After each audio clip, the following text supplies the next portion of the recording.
Hi guys, I'm back again today with another video, and today we're checking out the American Dream is dead. This is why people are leaving the US. So before we start off, okay, subscribe, click the bell button, and let's get it.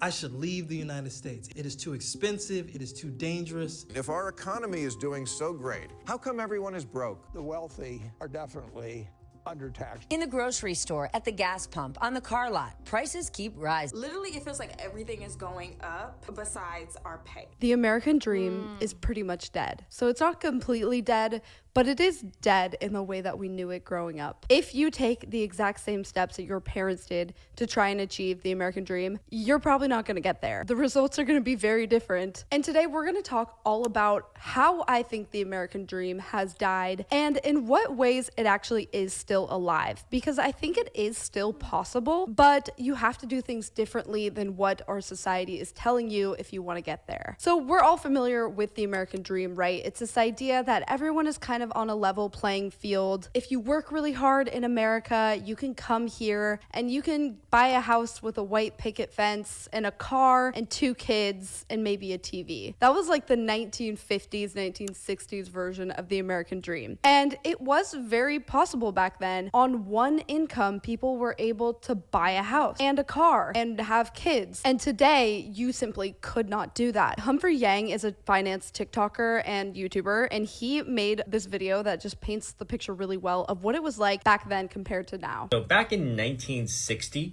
the average U.S. worker made about $5,600 per year, and the median house cost $11,900. That means the home to price income ratio back then was 2.1. That's which so means achievable. that if you took 2.1 years of your full wages and salary, you were able to buy the median house. So back in the 60s, you just had more buying power with your money. Obviously, the salaries were lower at $10,000. The wages relative to the cost of things was much better for the average person. And now they are not. So here's what it looks like today. That $10,000 salary today, adjusted for inflation, would be $100,000. Let's say you're in California. The average home price here is $793,000. The median income isn't even $100,000. It's actually $78,000. So the buying power for a home purchase ratio is obviously much worse. It's like a 10 to 1. A house costs 10 times your salary. And this is not even to mention If you don't eat and pay bills, in probably 7 years you can afford it. What is that ratio? everything else that has gone up in price. Everybody knows groceries, insurance, whether health or car insurance, gas. I've noticed everything that I buy now is 20 to 30% more expensive than it was a few years ago. But I'm not getting paid more. I'm actually making less. But I'm a YouTuber, so it's very up and down. I know for the average person, you're not really getting paid 20 to 30% more. So the wages are not keeping up with inflation. And the Federal Reserve doesn't want them to. They've even said they want to keep wage inflation down. It's not that we don't want wage increases. We want strong wage increases. We just want them to be at a level that's consistent with 2% inflation. And while 2% is a good goal for inflation, it's not really fair to the average American because in the last 4 years, inflation was up way more than 2%. You can see back before COVID, it did used to rise about 2% a year, maybe even a little less. Then it jumped to 3.9, 6%, even 10%.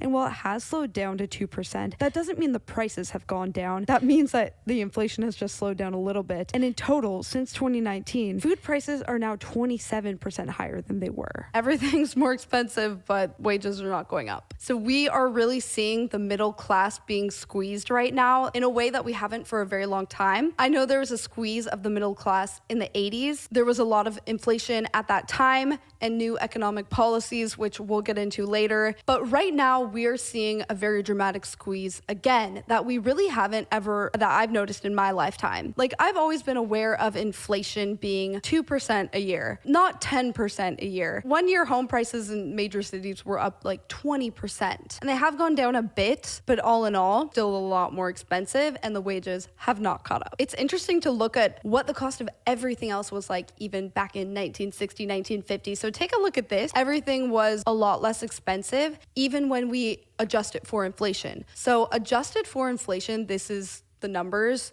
you can see that a new house was $174,000. Like, you're not buying a new house for $174,000 hardly anywhere in America anymore. The average income estimated for inflation was 69,000. So it was still that 2-to-1 buying power ratio. Some of these things are similar to now, like eggs being $4. That is very similar to now. Milk, coffee. Why was coffee so expensive back then? But the basic necessities were a lot I more mean, coffee is still affordable. And one expensive. thing I mean, depending where you buy your coffee. Mine is really cheap.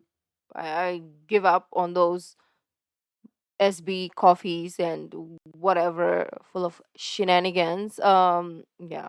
So really want to hit home here it's is not back in expensive, that time, you could do but this they with can a be. normal job, even a below average job, I'm pretty sure. We're talking factory workers. I found this record of what people made in 1969, and you can see even farm laborers and people that worked in a mine were making for that time what could afford you a middle class life. But today we're finding ourselves in a position where even essential jobs are getting squeezed out of the middle class. There are a ton of jobs that we need people to do, right? Teachers, police officers, firefighters. These kinds of jobs today do not pay enough. Let's take a look at an essential job. I would say a kind of a normal job like that a lot of people have. A firefighter, as an example. A job that we need people to do. Like, the average nationally in 2011 was $45,000. 11 years later, we can see the mean annual wage is now $56,000. So in 10 years, the wages have not gone up that much. But meanwhile, in that time, housing prices. I feel like I talked about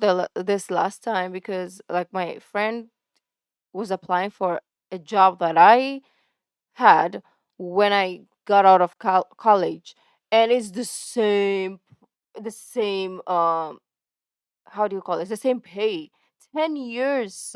It was 10 years that I had that job, got paid the same thing, and she applied and it's still the same, but obviously everything else has gone up. Transportation, gas, rent, right? Everything is just skyrocketed, and then the pay is just the same for 10 years. Can you imagine? Like, I was like, what is this? It's the same. I feel like we America is such a first world country, but then their government or system is so third world country. It's crazy. I don't know if it's America or it's us, right? Meaning, like, are we using them as a blueprint of how we run our country, or it's just a default of corruption, right? Have essentially doubled in a lot of places. Let's say you're a firefighter in Los Angeles, where I live. So at the high end, you could earn $90,000 to $100,000 a year. So that is not the average from what I found. That is like a more experienced firefighter. And if you want to buy a starter home in LA, it would be $1.25 million. That would be in the valley, not even in the more central part of LA. Back in 2011, it was only $700,000. But today, at $1.25 million, it's almost doubled. It's increased in price significantly to the point that a firefighter would be priced out of buying this house now. And also, just I want to note, this house looks like it would need major work. It's definitely pretty old. It's probably 80 years old at least. I'm not even talking aesthetically, I'm talking functionally. Those older houses, they pretty much always need something. The point I'm making here is the salary for a firefighter has only gone up, what, $11,000, $15,000 on average, but the home prices have almost doubled, and homes aren't the only thing that's happened to. To afford to qualify to buy that house, I mean, it makes sense because properties always appreciate. I mean, at least houses, real estates, right? They always appreciate, doesn't depreciate as much, if ever, never. Um, so that makes sense. The only problem is the employment, like the pay, the people pay, because we cannot say, okay, we have to decrease the prices of properties because it's not gonna happen. It can happen, but it shouldn't happen, right? But what should happen is the increase of pay. I feel like that's where the problem lies, right? Or am I wrong? Let me know in the comment what you think. What should change? Should the the prices of things depreciate so people can afford them, or should people get paid more? Let me know down in the comments. You would more likely need to make around $200,000 a year. So, dual income, they could get there. But if you have student loans or any other debt, it would be really hard. What we're seeing is the American dream is dead if you have a normal job, a 9-to-5 job. You can definitely still get by on these jobs as a single person. You'd probably need to have roommates. But when it comes to buying a house, That's why people don't get a married car, anymore, kids, because having they some can't afford extra it. money, you can't. I don't know how you're gonna get there unless you have generational wealth, which we'll talk about later. And also, that's why people don't have kids too, because they cannot afford the lifestyle. They cannot get married because they cannot afford, and then they cannot get, like, they don't want to have kids because they cannot afford it either. Like, being single nowadays is more affordable than having people, or even like, yeah, having a couple or being in a, like, a relationship is also affordable, but I feel like that's it to that extent.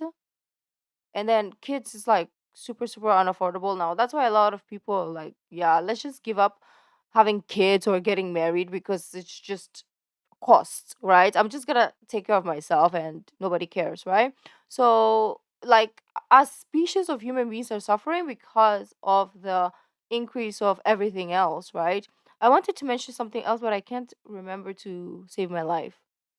I don't know how you're going to get there unless you have generational wealth, which we'll talk about later. I think generational wealth is not the American dream though. The whole idea is that you can get there on your own merit, but not the case as much anymore. It kind of never was, though, when you think about it in a lot of cases. But now it's really, really not. I will say, if you are dual income working in tech, if you work at Google, Snap, Meta, you're probably doing just fine. And I would consider that a normal job. It's a 9-to-5. They're getting paid enough to live. And let's not demonize those people. They're getting paid what everyone else should be, honestly. Good. It's good. But even some above average jobs, like a lawyer or a doctor today, jobs that require a lot of education, I think these are also where the American dream is dead if you don't have generational wealth. And I'm saying that because the amount of debt you have to take on to get one of these very high paying jobs makes it almost a wash now. I'm a doctor married to another doctor, and this person says, so y'all have some money. On average, a Caribbean medical student, depending on the school they go to, could be anywhere from $350,000 to $450,000 in debt. After all the interest and stuff, you could do the math. My wife and I are somewhere around $1 million in medical school debt. People come out of medical school with a debt of around. And also, that's why you see a lot of medical people doing, like,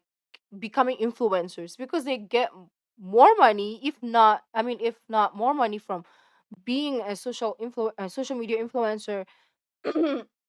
Or that could be like an additional to their practice, right? Or their job.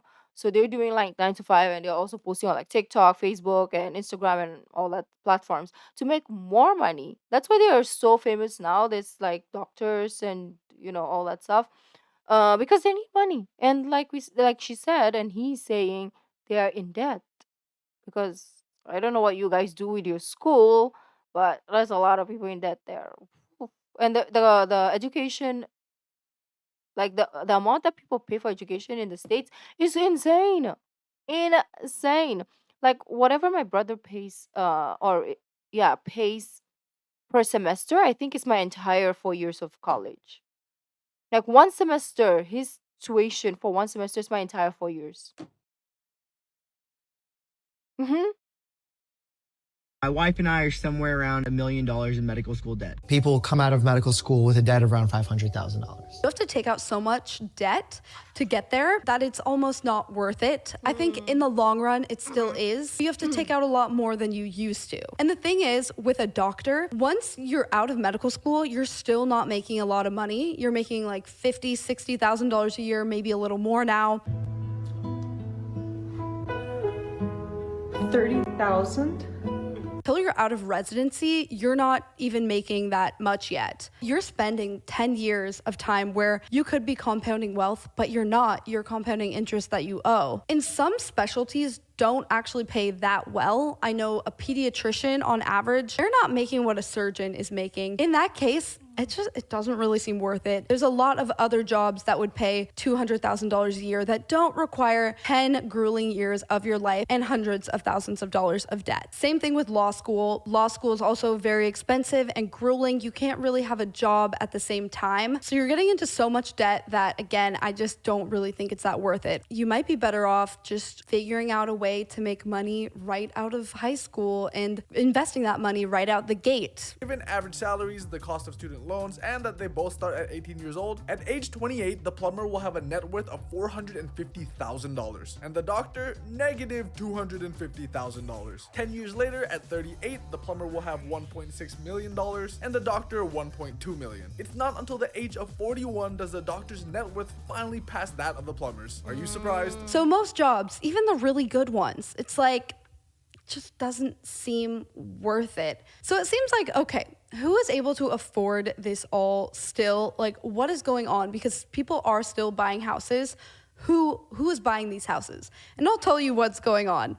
It's people with generational wealth. I think it's always kind of been like that, but the income inequality that we have now is so much worse than it was before that it makes even more of a difference. So people aren't shouting this from the rooftops. That's why you don't really see it as much. I know people personally, and I also know real estate agents who have told me this is the case also, who when they're going to buy a house, their parents gift them the money for the down payment because it's just too expensive now with a normal job. You probably know people who this is the case, but they're not going and telling everyone. Usually these same people who are going to get a gift for a down payment probably also didn't have to take out student loans as well. There's a huge advantage there. There have been some studies that have already showed that 54% of millennials that own a home had help from their parents, and Gen Z, 80%. You have a huge leg up to buy real estate if your parents are wealthy. I even know people who their parents didn't gift them the money, but they bought the house for them in cash and they had their child pay them back. And just the fact that they were able to buy it in cash made the offer a lot more competitive to other people who don't have that advantage. Like if you're not familiar with real estate, if you have an all cash offer, that's very appealing to sellers. And so people with wealthy parents, a lot of the time, they'll front them the money to buy it in cash or they'll give them the down payment. There's just a lot of advantages to having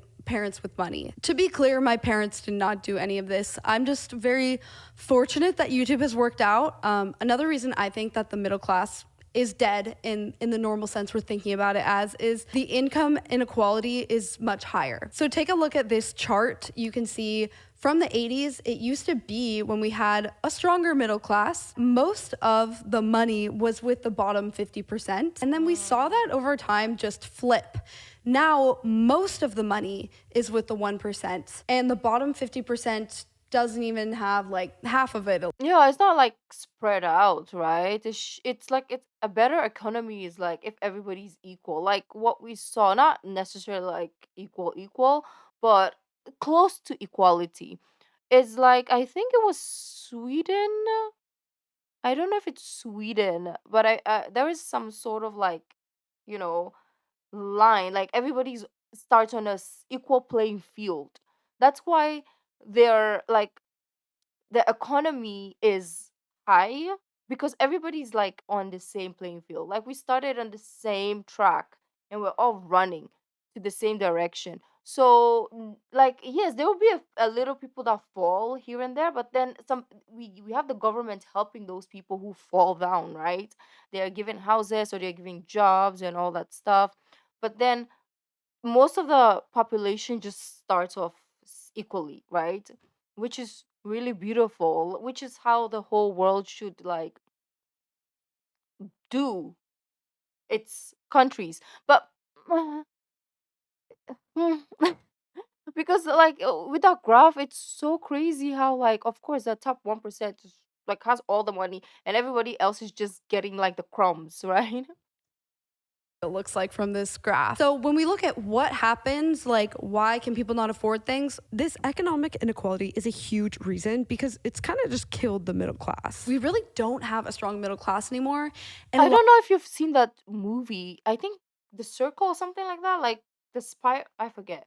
But like the people at the top will get the good food, and then whatever their leftover is what the rest of the layers will get, right? So the people down there sometimes they don't even have food, water because obviously the people in the middle will eat as much as they can because they don't know if they will get food also. So they can barely get things. Sometimes the only food they get is when people fight up there, they get the leftovers, right? Have you watched that movie? It's like it was mind blowing. It's crazy. because it's kind of just killed the middle class. We really don't have a strong middle class anymore, and a lot of people think they are middle class still when they're not. I think I'm like the poverty line is like we're middle and then below that, below middle. Yeah. The thing is, though, it is true that Biden would raise taxes a little bit for everyone, but what they don't see is that Trump's tax cuts were actually the highest for corporations, aka the wealthiest people. Trump's tax cuts for individuals was anywhere from 1% to 4%. The biggest tax cut was for corporations, they got a 14% cut. They were also able to get 100% bonus depreciation for certain things, aka private jets. So people that owned large corporations could claim that they didn't make any money by buying a private jet. And a lot of companies do this. It doesn't have to be a private jet. It can actually be a number of different things. But this is how companies like Amazon and Nike end up paying almost nothing in federal taxes. It was also found that Nike And also like these people can just do donations as their like tax, right? And then us that we don't even make money, we have to pay taxes and then it's okay. I guess I mean we're born in this world. We have to deal with this freaking shenanigans. I know I don't live in America, but low key, whatever happens there affects us somehow. And obviously, we live in the same kind of like systematic thingy. has offshore accounts in Bermuda. And the Trump tax cut made it easier to get away with this. A lot of people blame the increased income inequality on Reaganomics. So back in the 80s, when Reagan was president, he did give a lot of tax cuts to the rich. At the time, though, the taxes were 70% as the highest tax rate, and he brought it down to 50%. So we're still a lot lower even than that. Reagan's economic policy was called supply side economic, and the whole idea was that it would make industries more productive and efficient, and that additional money generated would trickle down to the middle class. But it didn't really trickle down to the middle class. Not Because what trickling. happens when wealthy people make money is they reinvest it in property, stock buyback. They're not just going and giving people a raise out of the goodness of their heart They're a lot not of the Mr. time. Beast. They're just gonna give people like whatever they need to get them to do the job. Even though we're more productive than ever, we have so much more technology now. Most of that wealth accumulated from that goes to the top 1%. It doesn't really end up trickling down all that much. You know how very few companies control entire markets? That's because of Ronald Reagan. And the growing wealth gap, he had a hand in that too. During his first year, he instituted across-the-board tax cuts that mostly benefited corporations and wealthy Americans. That same year in 1981, Reagan altered antitrust laws, almost completely eliminating Section 2 of the Sherman Antitrust Act, which Of makes course. it against the law to monopolize or attempt to monopolize won any part of trade or commerce. because he Author promised David Day claimed the rich antitrust people like theory vote that for me began and I with will. Reagan has brought us to a period of market concentration unrivaled since the Gilded Age. On top of I'll link that TikTok down below because it really does quickly explain what Reagan did. And the really cool thing is now we have data of how this has affected us. So this is 1950 to 1980, so pre-Reagan, and you can see that wages did grow. I love this topic. Like one of my favorite song. It's really hard to understand, but because it's in Korean, one of the BTS song.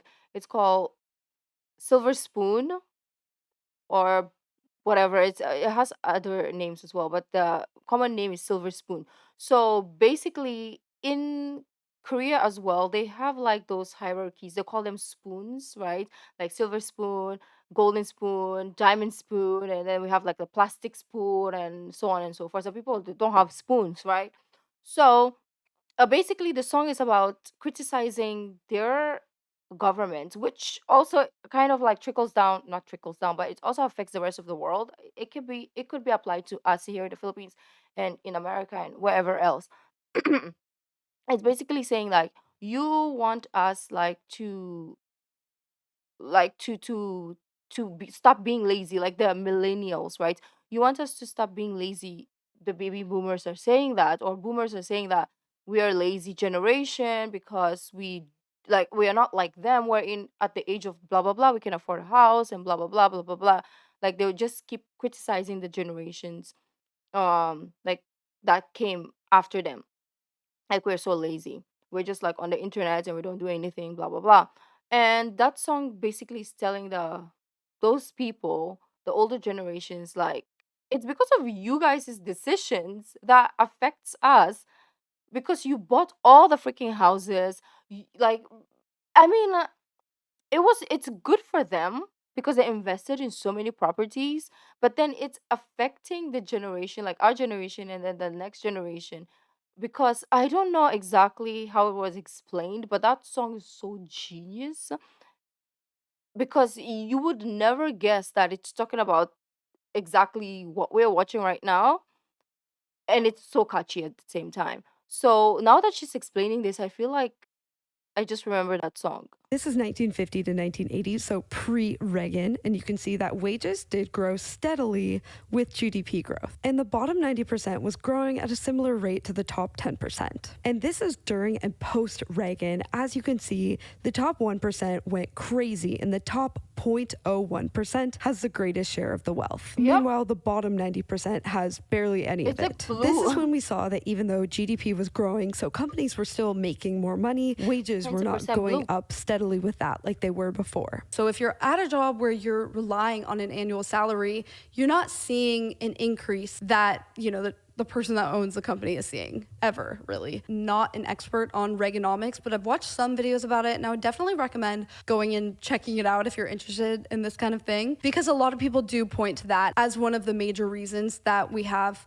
more income inequality now. So from what I've gathered, this is kind of what killed the middle class, and that is how we've gotten here. Another thing that really comes into play is the increased cost of education. Almost every job requires a college degree, and it's not cheap to get there. Most people are doing the 4-year school route, and even an average school can be like $30,000 a year for an average state school. I found one example, Washington State University. It is the state school that's in the middle of nowhere, so it should be really cheap to live out there, but for 1 year it's $33,000. So 4 years at this school, you're having to take out $120,000 to go there. That just seems crazy. But I think the issue is a college degree just doesn't even hold that much weight anymore. It seems like it's just a base requirement the way that high school was back in the day. So it's not like it's gonna get you that much better of a job. It's just gonna get you a starter job. I think what we're seeing now is people are graduating high school, going and taking out so much money in student loans that they can't even think about buying a house. COVID was also a major cause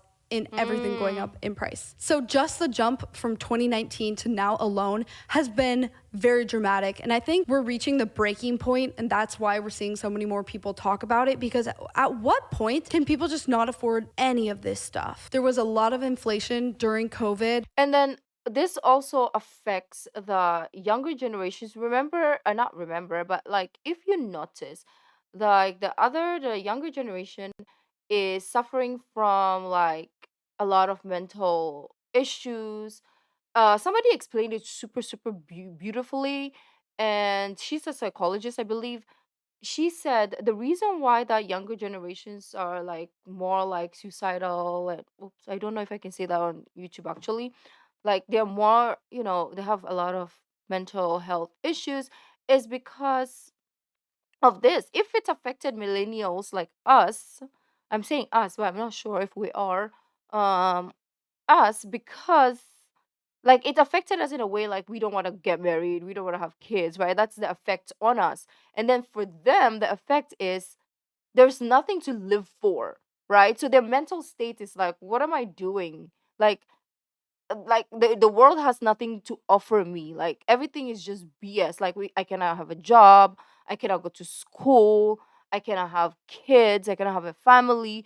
So why am I here? Like why is my generation even existing? So I'm just gonna give up. Like there's nothing to live for. That's why they have a lot of like they always unalive themselves is because and they go through a lot of mental stuff is because of this, right? So it doesn't only affect the economy, but and affect people financially, but if it's now affecting the younger generation mentally, and that's why there's a lot of like unaliving situation going on with the younger generation, because when they look at the world, there's nothing left for them.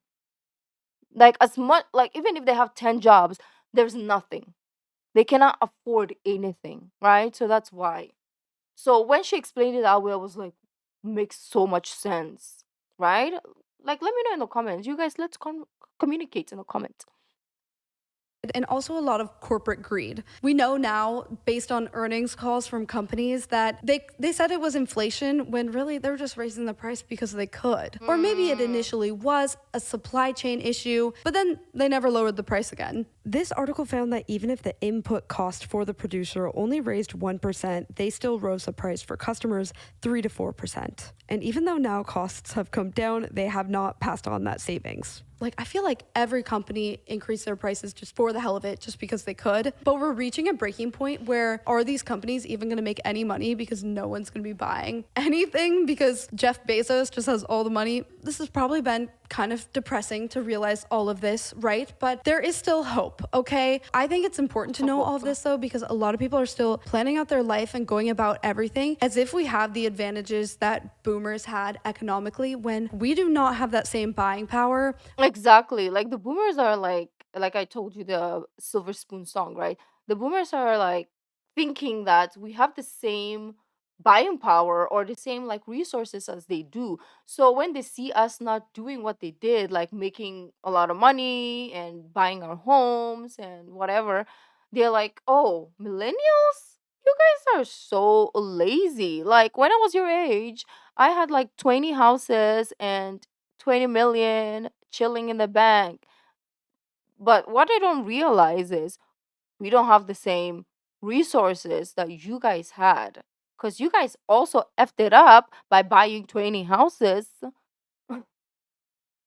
Or affordability at all. I think you just cannot achieve the American dream with a normal job that is a W-2 job with a salary, unless maybe you're working in tech, or if your parents are rich and, you know, they can kind of subsidize your life. But the new American dream, the new way to actually achieve this, it's own your own company, own your own business, or leave the US. So let's start with the leaving the US option. I'm not saying that this is what you should do. I'm just saying I'm seeing a trend of people doing this. I've seen people leave the US to go to Europe and Mexico. Europe is still pretty expensive, but more affordable than the US. There is a finance YouTuber, Rose Hahn. She actually moved to Mexico City and she has a better life there. She really does. She was able to buy a place. Everything is less expensive. Okay, the elephant in the room here though is that this is not a good trend for people that are native to Mexico City. So I'm not saying to do this because I don't think it's sustainable.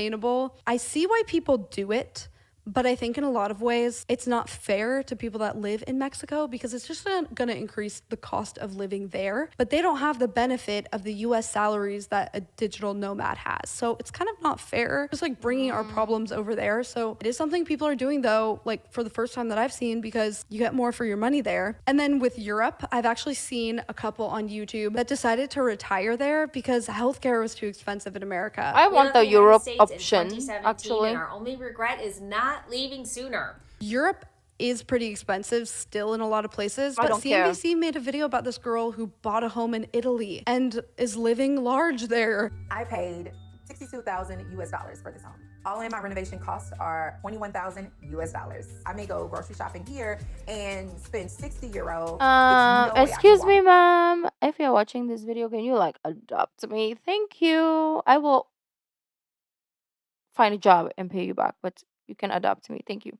Publix in the United States and not spend over $100. Here we have a whole chicken cut into pieces for €2. I actually got coffee recently like with same a price British here. YouTuber who was in LA, and she was telling me that she was shocked at how expensive groceries are here because back in the UK, it's like not nearly anything like that. I even noticed this because I've gone to Switzerland 2 different times, once in 2018 and once last year. I remember in 2018 being shocked at how everything was so expensive. Starbucks there, the food, everything was just so much more expensive than in America. And then when I went last year, I was like, these prices are about American prices, actually. They're about the same. Some things are cheaper. Skiing is cheaper there. I was just like, it's kind of the same as the most expensive country in the world now. That's crazy. So that's one thing that people are doing. They're leaving the US. It's pretty ironic that now it's easier to achieve the American dream outside of America in a lot of cases. And this is not even to mention people that come here with nothing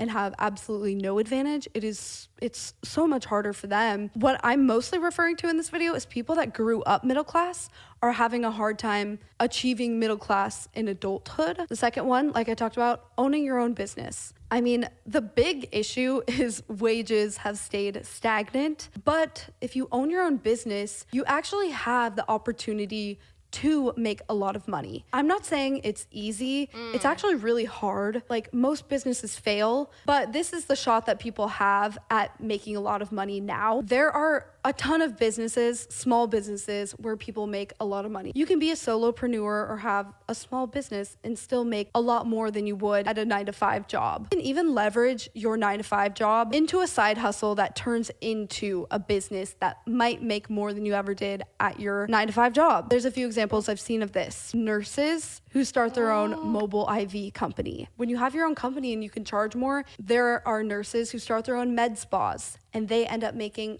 a ton of money. Teachers, even, I've seen sell their coursework, their lesson plans online to other teachers, and that's the way that they've made money. Hey, I'm Allie. I make more money selling my teaching resources online than I do teaching. Or there are teachers who make YouTube videos teaching things. I mean, that's kind of how Ali Abdal got started, actually, isn't it? There's a ton of what would be considered blue collar jobs that actually make a lot of money. I know plumbers. When I've gotten a sewer scope, it's like $500 and it does not take more than 2 hours. You could do multiple of those a day and own your own plumbing business. You might see the statistics of plumbers make this amount per year, but when you own your own plumbing business or general contractors that own their own business, they're actually making a lot of money. I actually recently had to hire a plumber for something that went wrong in my house, and the subtotal was $1,700. The cost of the part that I looked up was $500. What? So they were able to profit $1,178 for something that on average takes 2 to 3 hours. I'm not sure how long it took on this because I wasn't in town for it, but it definitely didn't take more than a day. Based on their troubleshooting rate, it seems like they're charging $300 an hour. The whole real estate industry is somewhere where there's a lot of money to be made. Real estate agents make a ton. Real estate photographers, I mean, $500 package for the photos. I actually met this guy who shoots about 3 houses a day and has a package that was like $500 to $1,000, sends everything to be edited to a college student. He paid like $20 an hour. He's making at least $1,500 a day doing that if he has that many clients. There are countless ways that you can learn new skills that you can turn into a side hustle that can turn into a new business where you're making more than you ever did at a 9-to-5. And I know it's not fair that our generation needs to have like a 9-to-5 and a side hustle to make what our parents could with just a 9-to-5. I know, but that is the reality. That is how it is now. But there still is opportunity if you're looking for it. I mean, property managers, I see it everywhere. I see small businesses where people are killing it. I also just want to note that being in America, you have such an advantage in that anyone can start a business. This is not true for everywhere. There are a lot of places in the world where it's much more complicated to start a business, and you can't just start one the way you can in America. You also have an advantage in that most US citizens have more money than other parts of the world. Prime example is with making YouTube videos. When my viewers are in the US, my RPM is closer to $10, but this video where they were mostly in India, I only got 36 cents per one. It's true though. It depends what your viewers. I think my highest viewers are like the RPM is higher in Australia for me. US is low. It's probably like the fifth, to be honest.